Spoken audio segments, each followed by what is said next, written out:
मुन्ना राम सेठ हरबंस लाल की चक्की पर काम करता था।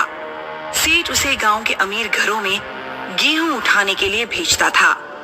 मुन्ना गेहूं लेकर आता, चक्की में पीसता, फिर आटा लोगों के घरों तक पहुंचाता। सेठ जी, आज 5 तारीख हो गई है, मेरी तनख्वाह दे दीजिए। काम धाम तो कुछ ठीक से करते नहीं हो, तनख्वाह तुम्हें हमेशा ध्यान रहती है। ये लो। ये क्या सेठ, मात्र 4,000? आपने तो कहा था कि इस महीने से आप मुझे 5,000 देंगे। तुम्हारे काम के हिसाब से 4,000 भी ज्यादा है। अब जाओ यहाँ से, मेरा टाइम मत खराब करो। मुन्ना जब घर पहुंचा तो उसकी बीवी उससे बोली, सेठ के यहाँ काम करने से बेहतर है कि आप खुद की चक्की खरीद लो और अपना धंधा शुरू करो। सेठ पैसे देने में बहुत कंजूसी करता है। लेकिन मैं चक्की कैसे खरीदूंगा? चक्की खरीदने के लिए भी तो पैसे चाहिए। आप मेरा मंगलसूत्र गिरवी रख दीजिए और चक्की खरीद लीजिए। मुन्ना अपनी पत्नी का मंगलसूत्र लेकर निकल गया। रात में वो चक्की लेकर लौट रहा था। मुन्ना बहुत खुश था क्योंकि चक्की उसे फ्री में मिल गई थी। आज तो मजा ही आ गया, मंगलसूत्र भी नहीं खोना पड़ा और चक्की भी मिल गई। मुन्ना को पेशाब लगी। उसने चक्की सड़क पर रख दी और झाड़ियों में पेशाब करने लगा। कौन है यहाँ पर? मुन्ना टॉर्च जलाता है।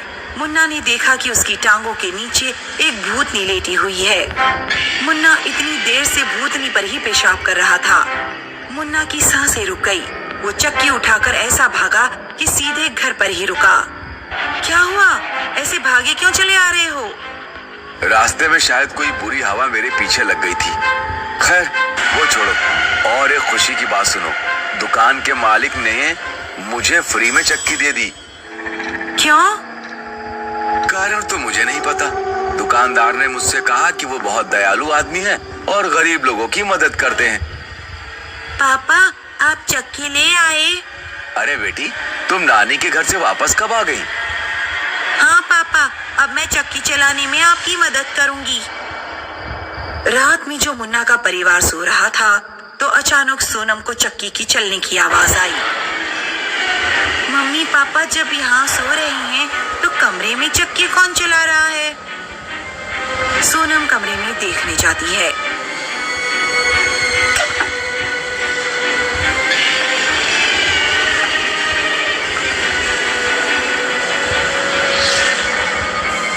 मम्मी पापा उठो, कोई भूतनी चक्की चला रही है। मुन्ना और उसकी पत्नी जब उठे तो चक्की की आवाज आना बंद हो चुकी थी। मुन्ना कमरे में से जाता है तो देखता है कि चक्की ऐसी ही रखी हुई है।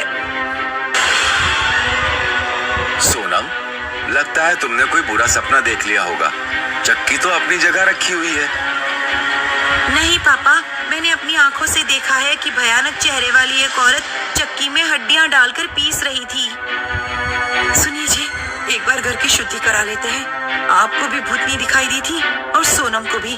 कल आप पंडित रामनाथ को बुला लाना।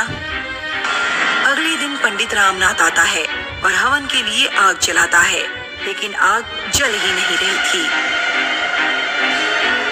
बड़े आश्चर्य की बात है कि आपके घर पर लकड़ियां आग ही नहीं पकड़ रही हैं। लगता है आपके घर किसी जिद्दी आत्मा का प्रवेश हुआ है। आपके घर की शुद्धि नहीं हो पाएगी। फिलहाल आपको सावधान रहना होगा। घर में कुछ भी ऐसा वैसा हो तो मुझे बुला लेना। ऐसा कहकर पंडित जी मुन्ना के घर से चले जाते हैं। उस रात जब मुन्ना का परिवार सो रहा था तो फिर उन लोगों को फिर चक्की के चलने की आवाज सुनाई देती है।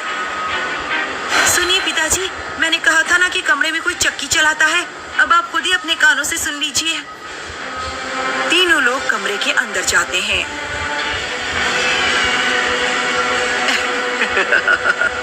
आ जाओ, तुम तीनों को मैं इसी में पीस देती हूँ। भूतनी हवा में उड़ती हुई तीनों की तरफ बढ़ती है, लेकिन तभी मुन्ना कमरे का दरवाजा बंद कर देता है। अंदर से भयानक आवाज आती है, कब तक बचोगे मुझसे? ये मेरी चक्की है। जो भी इसका इस्तेमाल करेगा मैं उसकी बोटियां काटकर इसी में पीस दूंगी। मुन्ना के परिवार को पूरी रात घर के बाहर बैठकर बितानी पड़ी क्योंकि उन्हें घर के अंदर जाने से डर लग रहा था। जब दिन निकला तो मुन्ना पंडित जी को बुला कर लाया और उसने सारी बात पंडित जी को बताई। मैंने अच्छे अच्छे भूत प्रेतों को मजा चखाया है। तुम चिंता मत करो, आज रात मैं इसी कमरे में रुकूंगा। पंडित ने कमरा बंद कर लिया और रात में उसी कमरे में रुका जिसमें चक्की रखी हुई थी। करीब आधी रात को कमरे से भयानक आवाजें आना शुरू हो गई। मुन्ना दरवाजा खटखटाता है। पंडित जी, क्या हो रहा है? क्या हो रहा है अंदर? पंडित जी, दरवाजा खोलिए। मुन्ना सारी रात दरवाजा पीटता रहा, लेकिन दरवाजा खुला ही नहीं। आखिरकार मुन्ना ने गांव के कुछ लोगों को बुलाया और दरवाजा तोड़ दिया। पंडित का केवल धड़ चक्की के पास पड़ा हुआ था और सिर का कुछ भी पता नहीं चला। पंडित का लड़का राहुल भी मुन्ना के घर पहुंचा। पिताजी, जिसने भी आपको मारा है उसे मैं जिंदा नहीं छोड़ूंगा। राहुल मुन्ना के घर बहुत बड़ा यज्ञ करता है। तब वो चुड़ैल वहाँ प्रकट होती है। कौन है तू? इस चक्की से तेरा क्या लेना देना है? और तूने मेरे पिताजी को क्यों मारा? 25 साल पहले की बात है। मेरे पिता चक्की चलाया करते थे। मैं उस समय बहुत छोटी थी। व्यापारी दीनदयाल, जिसने ये चक्की मुन्ना को दी है, और तेरे पिता पंडित रामनाथ ने मेरी माँ से छेड़खानी की थी। मेरी माँ ने दोनों को थप्पड़ लगा दिया। दीनदयाल और रामनाथ ने थप्पड़ का बदला लेने के लिए मेरे पूरे परिवार को मरवा दिया। आज अगर मैं जिंदा होती तो तेरे ही बराबर होती। मैं अपने पिताजी की तरफ से माफी मांगता हूँ और हम सब गांव वाले व्यापारी दीनदयाल को भी सजा दिलाएंगे, लेकिन तुम इस गांव से चली जाओ। पहले दीनदयाल को भी सजा दो। जब तक दीनदयाल को सजा नहीं मिलेगी मैं गांव से नहीं जाऊंगी।